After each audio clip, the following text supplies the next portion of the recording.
Okay, so I think we'll go ahead and get started here. So, are museum objects still necessary?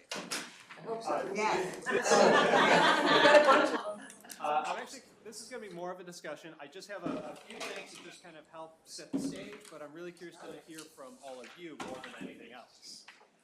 So, it's a little controversial, but this controversy actually, through a little bit of research, I found goes back at least back to the 1960s. And I'll actually show you the article and kind of give you some insights there. So, my name is Erik Bauer. I'm the archivist for the Peabody Institute Library in Peabody, Massachusetts. In addition to that, I am the archives manager at the Haverhill Public Library. I am an adjunct at Salem State University. And when I'm not doing either one of those three things, I also do independent consulting for historical societies in archival and collections management.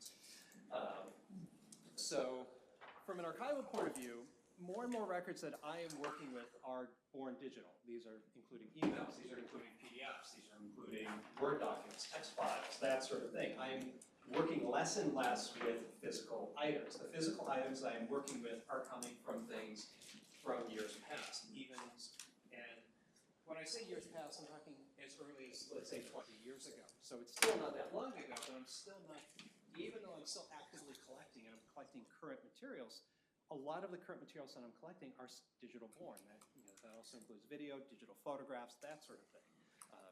There are fewer newspapers in print.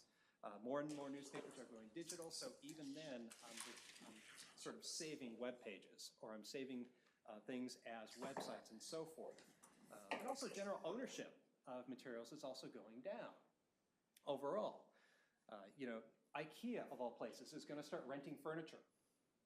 That kind of gives you a little bit of insight as to sort of where we're heading in some ways.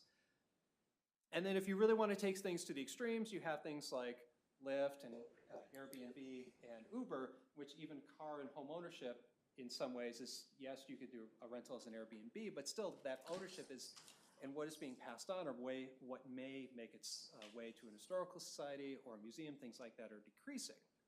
But on the museum side, the earliest reference I have to are objects still necessary goes back to 1968 with Dr. Wilkin Washburn, who was the curator for the Smithsonian Institute.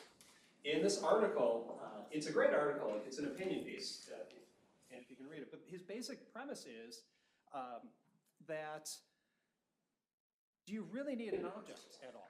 Yes, even if you describe an object and the museum were to fail, or if there was a nuclear holocaust or things like that, yes, some context may be lost of that object, but you can still garner and get information from that object. He also makes the point of photography. Now, granted, in the digital age nowadays, we can do things like virtual reality, things like that, where you can get more of a 3D, but this is 1968, and trying to get a man to the moon was still a more important thing. But his basic idea is a photograph is going to be more important. A photograph can work just as well as anything else. He also states that when you look at other types of museums beyond history, you're looking at natural history, you're looking at those type of things. You have rocks, materials, insects. You are going to be able to get the basic context and understanding from that just as much as, let's say, you have a coffee can or so forth. So he is trying to put it in a different context, and he does specifically say that this is a radical idea, but it's something to consider. And one of the quotes that from his article, or from his piece is, and I'll just go ahead and read it, historical items are subject to change. Dresses that the first ladies of the White House, once vibrant with color, are now, typo on my part, mostly uniform of a washed out white. Are visitors seeing the real thing? So and this is kind of goes to the heart of his idea of, are the objects in a collection still meaningful? If you're seeing it, but you're not seeing it with the true colors, if things are washed out, even though you can do conservation work, you can only do it up to a point. Now, to take this sort of to its logical conclusion, in 2010, Steve Cohn publishes Do Museums Still Need Objects? It's really more of a collection of essays rather than sort of steadied. Each chapter is almost an essay upon itself rather than a consistent argument. But one of the main arguments that he makes is here. And this comes from a book review that I found.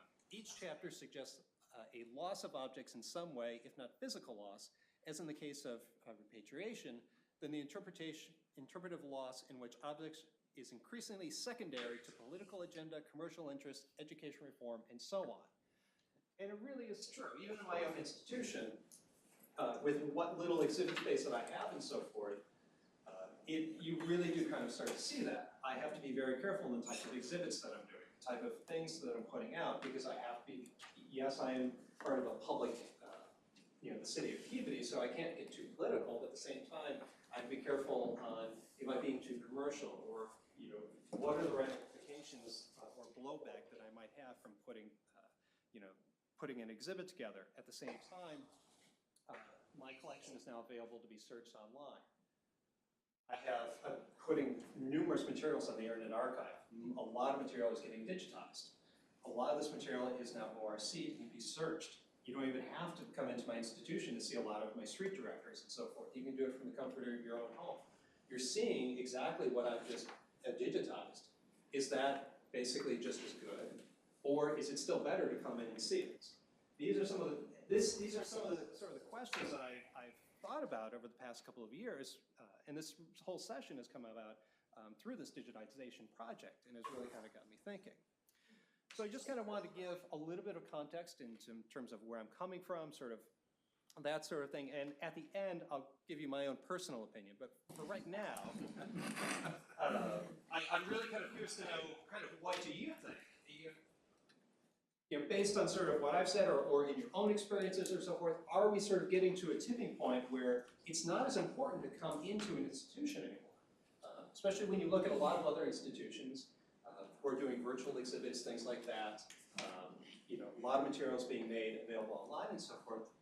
So a lot of it you can even download. The Getty is a great example of that. The Library of Congress through the Sanborn Fire Insurance Maps. You can download those at no cost as high quality TIFF files or as PDFs. So who wants to who would like to disagree? Fight. Okay, I'll start here. All right. Well, what I think is interesting about it is maybe the evolution in that it's important for communities in the same way libraries with their books are, because as we're becoming increasingly isolated, everybody looking at their laptops or their phones and things like that. So physical objects are a reason to go and see it. Sure. Did you have your hand up? Okay, so, and then I'll keep going around the room this way. I think there's both like a positive and a negative side to it. I did a project last year where I was researching material objects, and if I didn't have access to online databases where these collections were put online, my entire project wouldn't have been as thorough or in-depth as it was. But then you look at the aspect of when you go to a museum and you see this object in person, the history comes to life versus seeing it on a two-dimensional screen.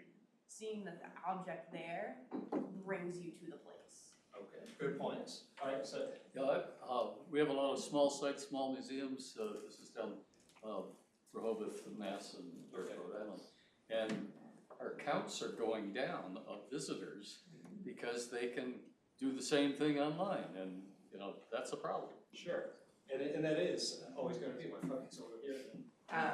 So I think going to a museum and seeing an object can lead to you, encountering other people from different cultures, different places, even from your own neighborhood that you may have not met, and stumbling upon other objects that you may have not seen had you just looked for that object online. So before I go to Mark here, I'm going to play devil's advocate and sort of use objects in a completely different way. The Craft and, well, they've just rebranded themselves. I think they're now Craft Contemporary. They were known as the Craft and Folk Art Museum in Los Angeles. I did an internship there many years ago.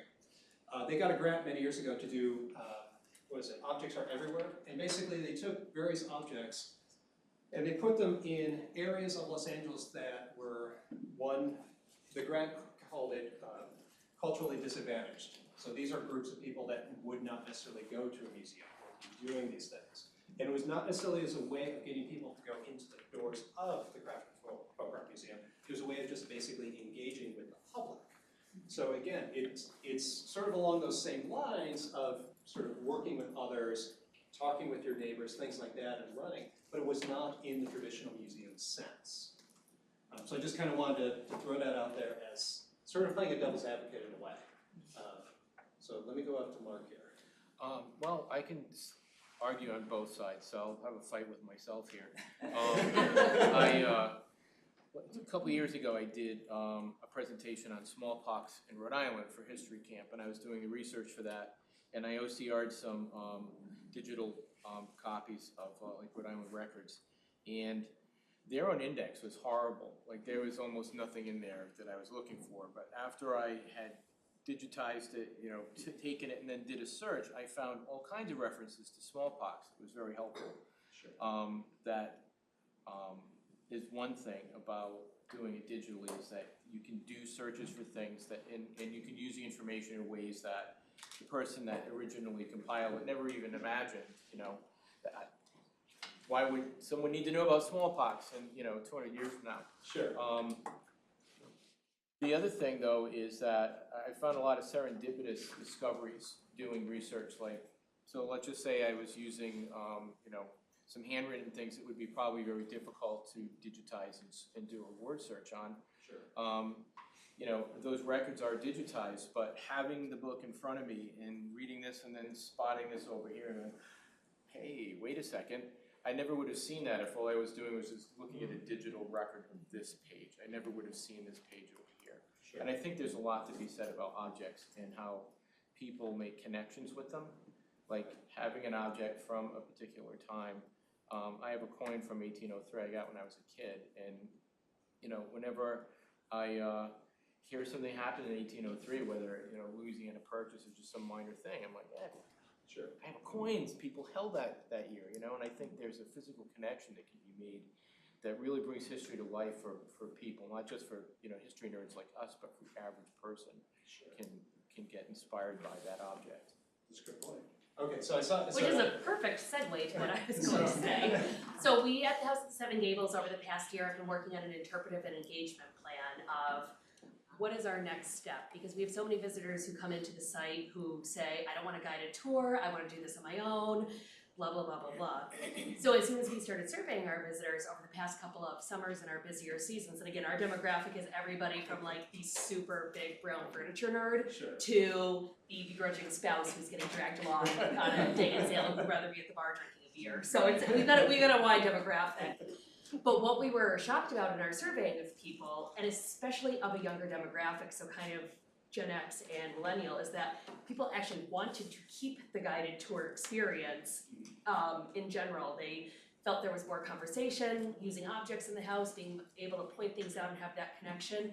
And the other thing that totally floored us in our surveying is that people didn't want to see us put any technology into the house at the Seven Gables. And again, this didn't come from like the 20-year-olds who were like, I want to do tech. It was actually like our 20 and 30-year-olds who were like, this is my escape from technology. Like, I can put my phone in my pocket unless I want to take a picture, but I don't have to sit at a screen and read. I don't have to do anything. Somebody can just share the information with me. I can soak it in at my leisure. Sure. So just looking at kind of, again, that big wide demographic, and it was a really big surprise for us to see that not only is the museum and our objects necessary, but our people are very necessary in the museum as well to make those connections for people. Sure, of course. It was a good surprise, not a bad surprise.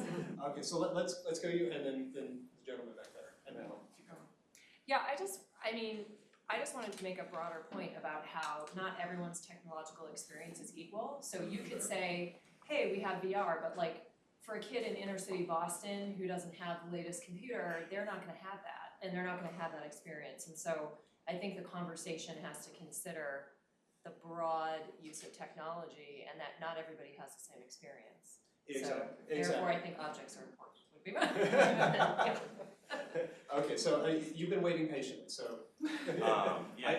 Everyone else has, but I will continue. When answering this question, when thinking about it, what I kind of thought was kind of similar, I believe your name is Mark, what you said, and then kind of the last thing that you said. We're all kind of biased here because we all clearly enjoy history, and so we don't want our objects being taken from us.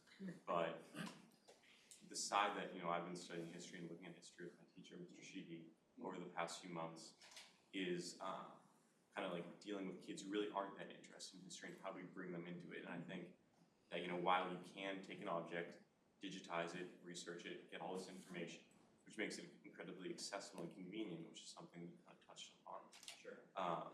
But that actual tangible artifact, even if it's just for a minute, you can kind of capture their interest just for that 1 minute, that's still kind of a step towards the final goal. And I think that while digitization really increases the overall convenience, because you don't need to be in like a history center or a museum to see the artifact. You could be anywhere in the world. Sure. When kind of dealing with how do we bring in more kids or more anyone of any age, I think artifacts or physical objects are probably the number one way to do that. And that's a good point. Okay, so They all said what I was gonna Oh. say. No, but actually, I want to extend that a little bit. Sure. I think that it's very important to understand what is the purpose of each, because they both have a value. So that's number one. I want to give you 2 examples of something that really brings that out. One was when I was at the St. Louis Science Center. I was the director of science and galleries. And we had an astronomy gallery, as all science centers are wont to do.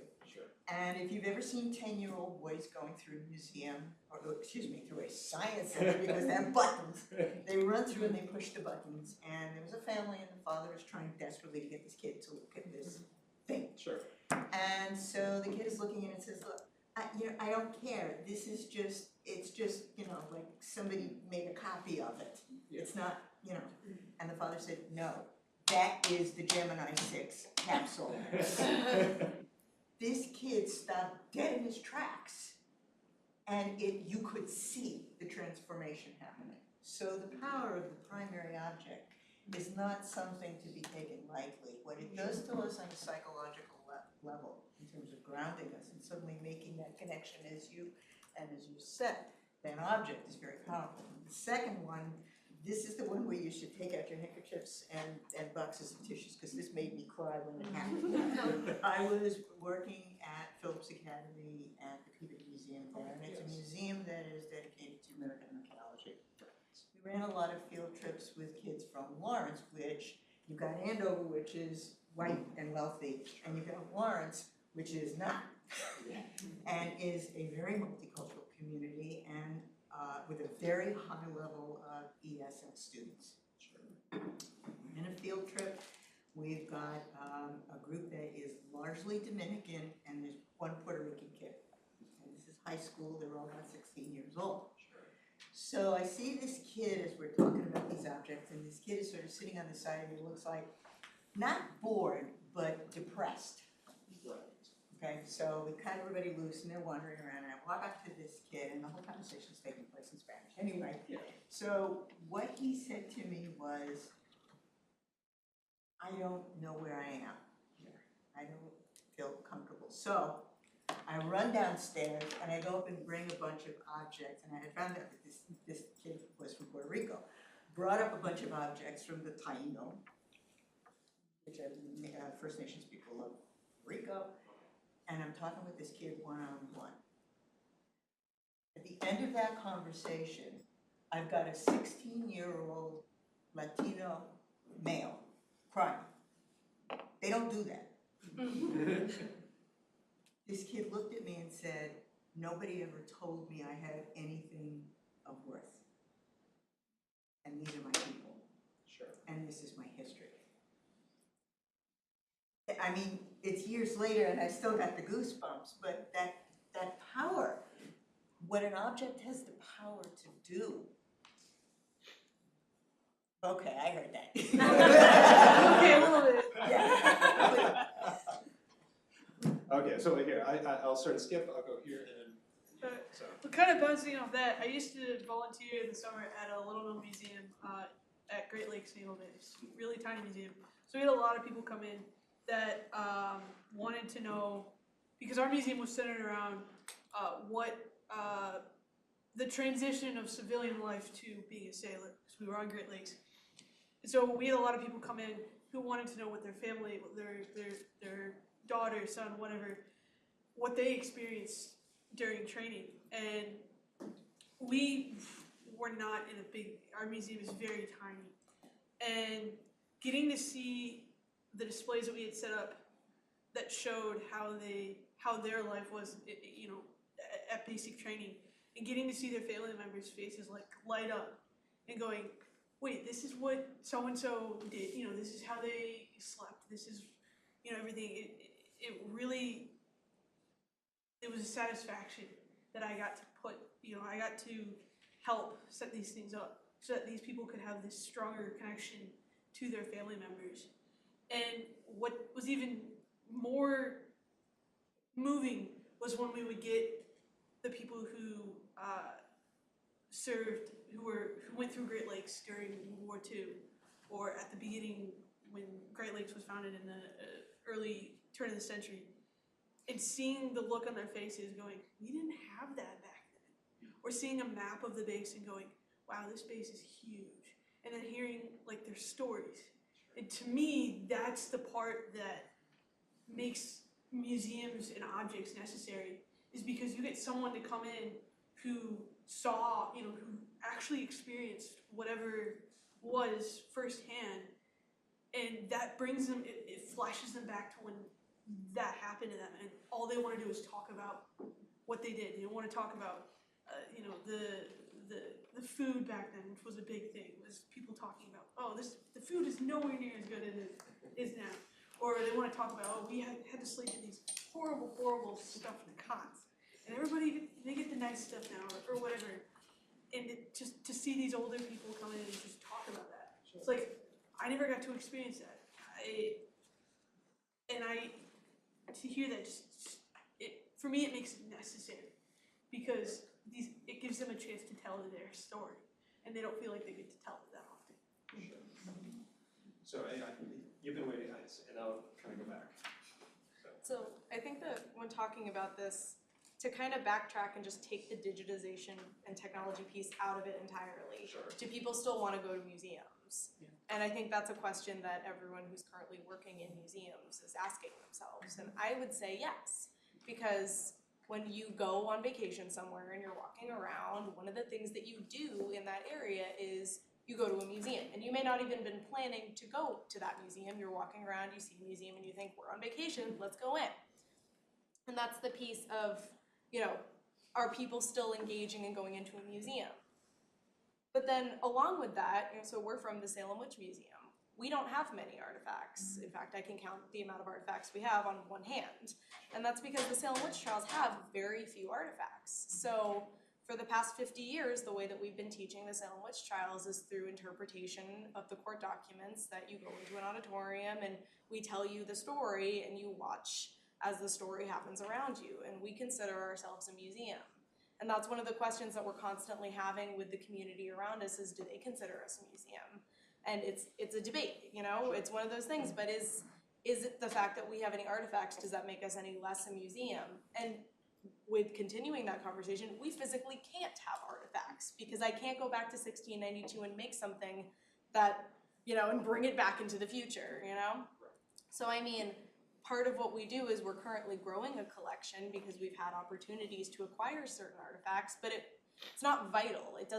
We don't have to have artifacts to tell the story and to have people engage with the history. And we have visitors leave all the time who say, you know, I didn't know that, or I understand this on a different level now, or I have related to these people in a way. And part of what we talk about is what a witch hunt is and how that relates to 1692 and how that relates to today. And the gratifying part about our job is having people walk out of the exhibit and say, I would never have thought of it that way. Thank you for doing that. And that's nice, and that's why we continue doing it. But you know, to bring history into the modern day and have it be relevant and important and engaging, you know, without a collection, that's something that we do every day. So I mean, the question of whether or not do artifacts matter, I think is a bigger question of what makes a museum, and is a museum without artifacts. You know, I'd love to have something that someone could look at and really connect with, but at the same time, if you physically can't, Sure. what do you do? Right. So the two things, I'll go over here, but the two things I'll just real quick. Again, going back to the Craft and Folk Art Museum, they are AAM accredited, American Alliance of Museums accredited, but they have no permanent collection. They only have rotating exhibitions that last anywhere from 6 months to a year. So it actually is possible to actually be considered a museum and have absolutely nothing in their collections. Yeah.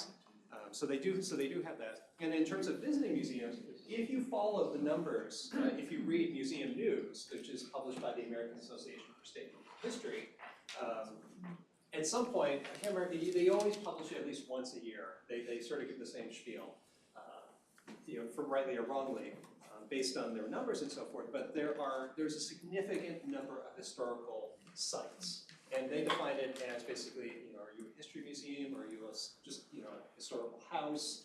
Are you engaging in history in some way? And the one thing that they always say is, or almost always say, is that numbers generally for these type of sites are up, and that a significant number of people are going to these types of museums, historic houses, historic sites, things like that. So you are correct in that there is a number of, of course, they don't necessarily break down how many are from out of town, things like that, but they do specifically state I can't remember what the last issue was that mentioned it, but there, however many thousands or millions of people are going to, history-related museums, and the number actually, in a lot of, depending on communities and so forth, in some areas exceeds that of art museums and so forth.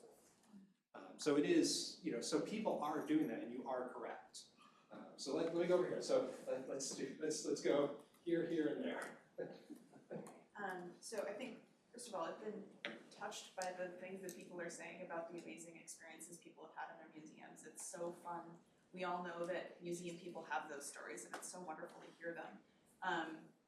But I think that a lot of us also feel that tension of, we understand why you can't get the same experience from a digital reproduction of an artifact as the real thing.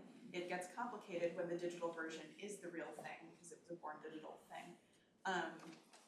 But there's a value proposition issue, and that feels so buzzwordy, but how do we explain to the public, the dabblers, the non-history nerds, if this object is online, it's because someone is taking care of it and someone is keeping it there for the people who are gonna have the in-person experiences. This is additive, it's not competing. It costs money to take care of it, it costs money to put it online, it costs money to have your doors open to bring people in. How do we, I'm not the first person to ask these questions, I just wanted to make sure that they're a part of this conversation about, do we still need museums? Because we know we do. I think we also still need digitization and making sure that people using these resources understand how they fit together is hard, and I don't know the answers, but I just wanted to ask the question. And while I'm speaking, I also wanted to put in a side note. You mentioned Digital Commonwealth. I'm on the board of Digital Commonwealth, and we're currently looking for more committee members and so if anyone is interested or you have questions about Digital Commonwealth, please feel free to find me. I'm happy to be a resource for that. And our committees are membership, outreach and education, repository committee, and our conference committee. And our conference is coming up in April. So lots of ways to get involved, lots of reasons to ask questions as well. I think it sounds like a consensus is that both are necessary, they both have a role, both the archival digital reach, which is so broad, versus the power of the thing. As you said, now exhibits have to be sort of relevant and politically charged to almost have validity in a sense. And yet, that does give the opportunity to also have something that's a little more esoteric or a little bit more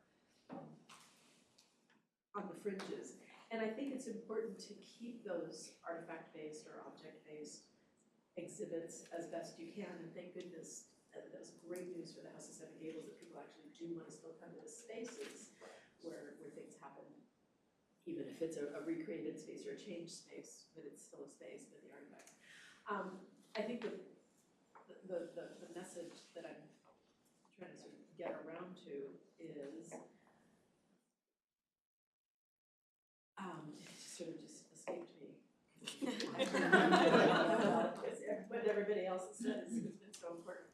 And it will come back, but it'll come back in just a moment, so I'm gonna let that pass. Okay, so you were next to that. So, I guess with digitization as an. Can you speak up A little louder. Oh, yeah, sure. So, as a future archivist, I think digitization is almost somewhat necessary just because we have such fragile objects, and it's, you can't handle those things and stuff all the time, because otherwise you're gonna lose them. So I think digitization in that part goes hand in hand with the museum, in that it's helping to save the artifacts, as well as telling you there's other artifacts you can go see that are in the museum. But on a separate note too, I think museums give a different feeling to learning the history. So, example, Holocaust Memorial Museum in DC. It's a lot different going in there and experiencing the story there than looking at the artifacts online. I think you get a lot more out of it by being in that controlled mindset. Besides being at home, looking on a laptop with kids running around, dogs barking, all that kind of stuff going on. So I think that's almost why museums might still be. And to follow up, which goes right along with that and everything else, I think it's why museums do have an important role to be proactive and not just do the politically relevant message, which is crucial, that they have to be a part of life, but to also take possession of that history, which is our mission, and introduce it, project it to those who may not know that they're gonna experience that. It's the surprise element. I'm having a group of people coming in, they are social media influencers. So as I was strategizing about what we would talk about, she said, oh, no, they don't want to hear the history, no. But part of our role, I think, is to introduce to somebody who may not think they don't want something, that they will actually find that interest in it. And then how are the ways that we do that? How do we make that past interesting? That brown furniture or all the different things that people aren't supposed to like anymore.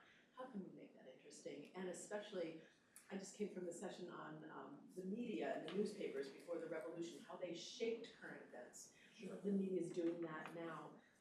Museums, I think, have to be a part of that and how they shape the experience of people experiencing the past. So one thing before I get to you, and that is, so you brought up something that interesting, sort of when you have to preserve something or and whatnot.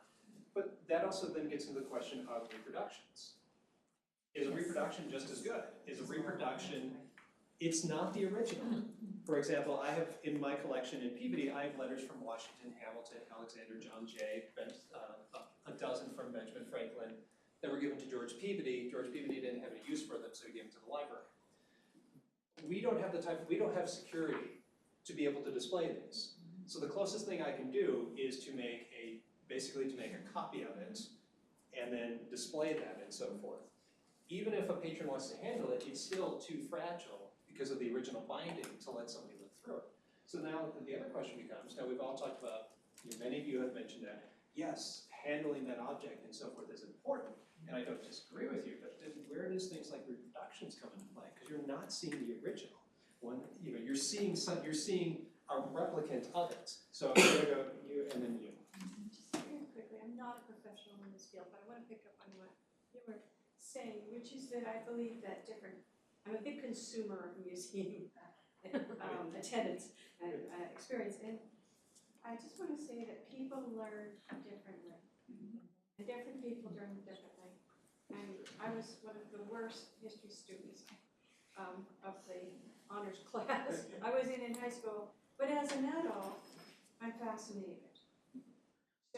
So the way to engage me is not by reading a book from, that was printed before 1940 in my small classroom in Vermont. The way to get to me is to go there and hear people talk about it and see the things, and for me, whether they're copies or not, my opinion's not really relevant. But I just want to say, you've got a really broad audience when you're talking about a place where people come off a cruise boat and in Salem Harbor and walk over, or they've made a life pilgrimage.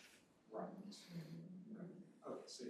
There's so many things to respond to, and for me, the visceral touching is very personal. I remember getting into tears, touching a tombstone of a woman that I had never met. She was like my grandmother.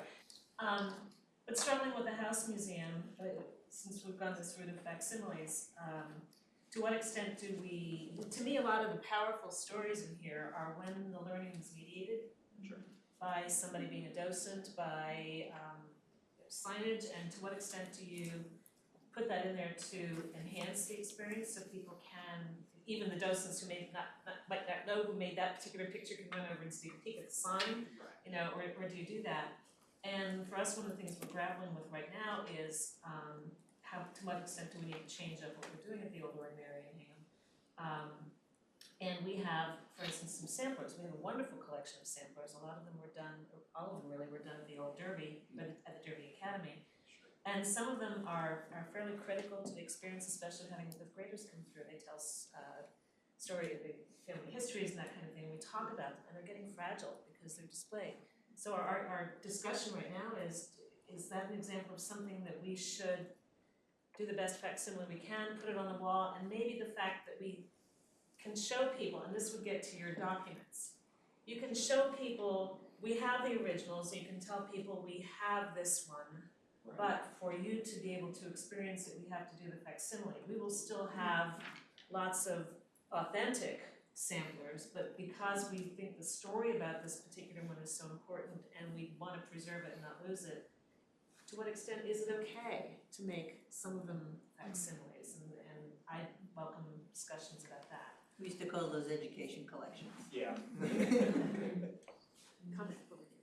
Oh, yes, yes. Well, I would just react to what you're saying, and I work for the trustees of reservations, and we've been introducing reproductions and working with partners like North Bennett Street School and have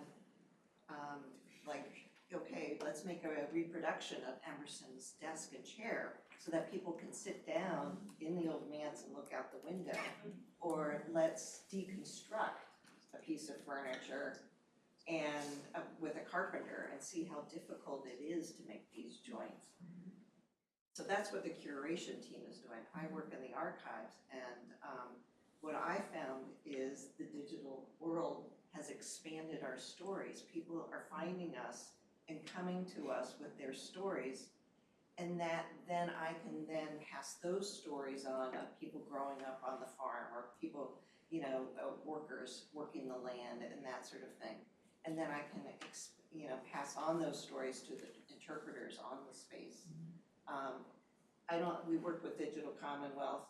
We will never be able to digitize everything. So people will always have to come in and see what we have. We can just send out samples of the different properties and, hope that's a beginning for their learning. And what we find is that people not only give us back the stories, but also share. Digital sharing has now become something where they will allow us to scan or take their photos to add to our digital collection, which is fabulous.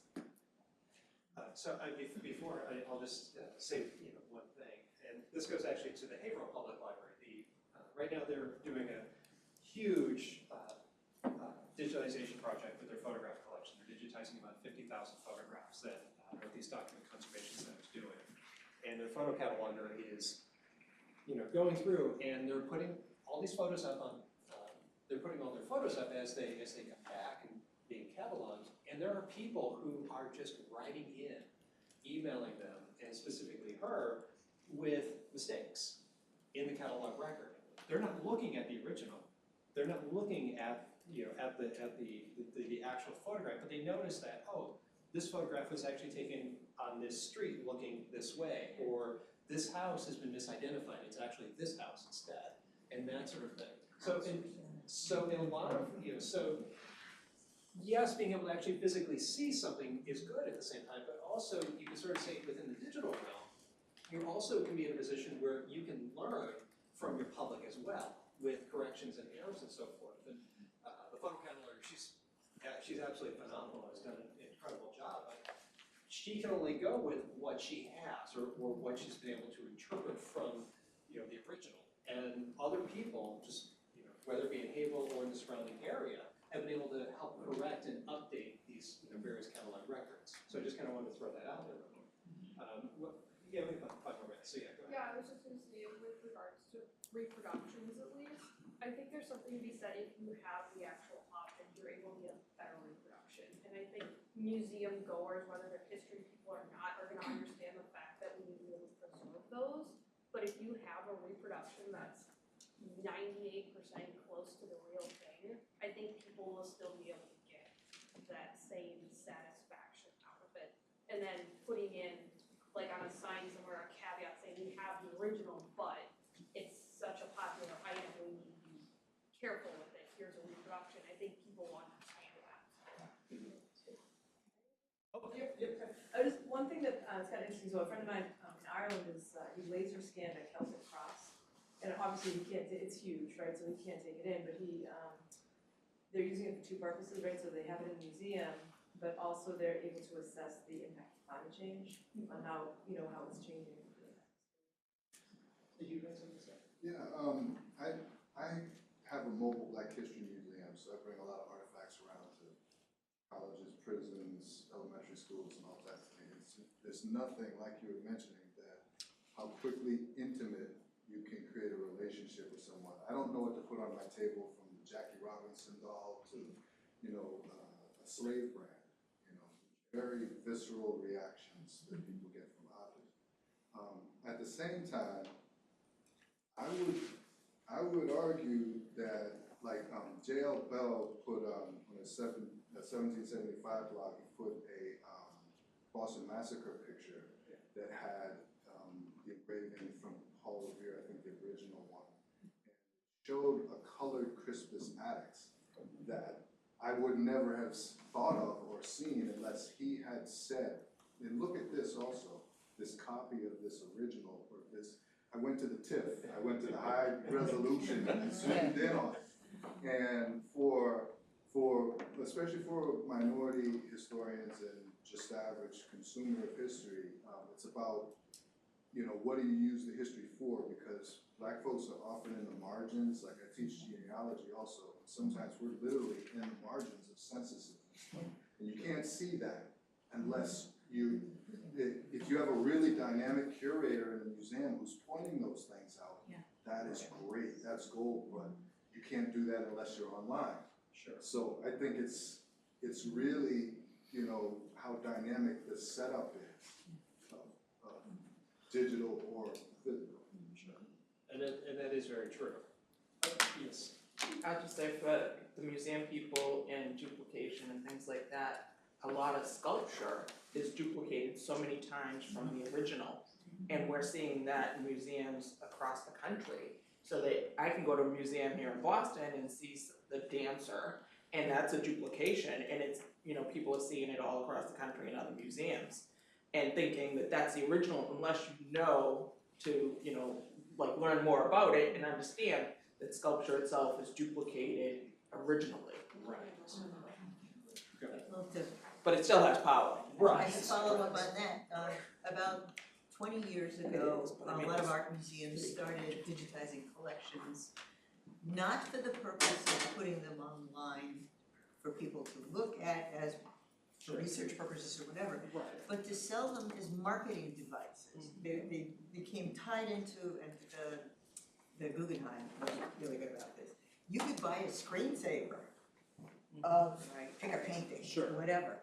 So they became marketing devices, and that was a very different and very controversial way of utilizing both collections and digitization. So I don't know where that fits in anymore. Exactly. So the one thing I will say, so I promised you, if we're answering those up, I promised you I'd sort of give you my 2 cents.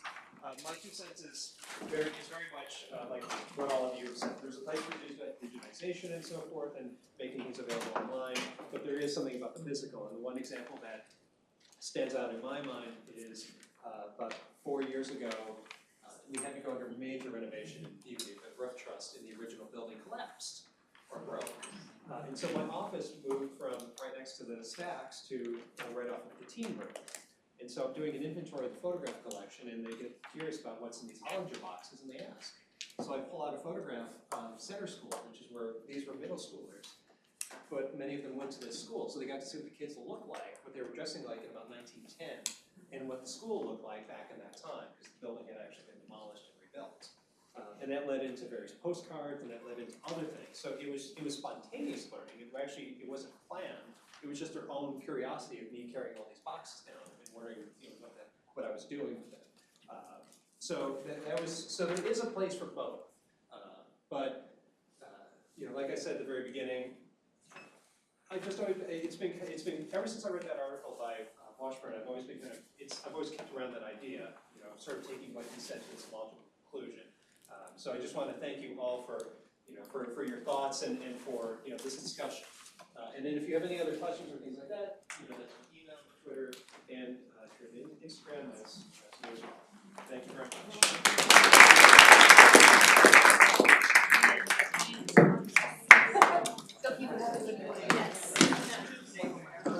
Yes.